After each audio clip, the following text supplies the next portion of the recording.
ভোলা দক্ষিণ আইচা থানার গণধর্ষণ মামলার এজাহারভুক্ত দুই আসামি মোহাম্মদ আক্তার ও মোহাম্মদ মনিরকে গ্রেফতার করেছে পুলিশ। বুধবার রাতে যশোর মনিরামপুর এলাকা থেকে তাদের গ্রেফতার করা হয়, পরে ভোলায় নিয়ে আসা হয়।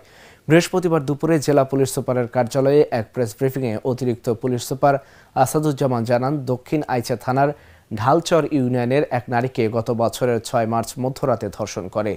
একই সঙ্গে মোবাইলে ধর্ষণের ভিডিও চিত্র ধারণ করে। ওই ঘটনায় দক্ষিণ আইচা থানায় 25 ফেব্রুয়ারি নারী ও শিশু নির্যাতন আইন এবং পর্নোগ্রাফি নিয়ন্ত্রণ আইনে মামলা করা হয়। পরে বিশেষ অভিযান চালিয়ে তাদের গ্রেফতার করা হয়। গত 6 মার্চ 2024 ভোলা জেলার দক্ষিণাইচা থানার ঢালচর ইউনিয়নে একজন নারী গণধর্ষণের শিকার হয়। সেই প্রেক্ষিতে দক্ষিণাইচা থানায় 25 ফেব্রুয়ারি 2025 একটা মামলা, নারী শিশু নির্যাতনের গণধর্ষণের একটা মামলা রুজু হয়।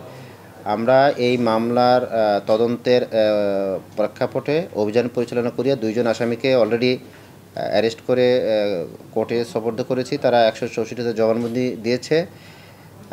পরবর্তীতে আমরা বাকি আসামিদের গ্রেপ্তারে অভিযান পরিচালনা অব্যাহত রাখি। তার ধারাবাহিকতায় এসআই দিদারের নেতৃত্বে আসামি আক্তার, তাকে আমরা ওই যশোর মনিরামপুর থানার সহযোগিতায় অ্যারেস্ট করতে সক্ষম হই।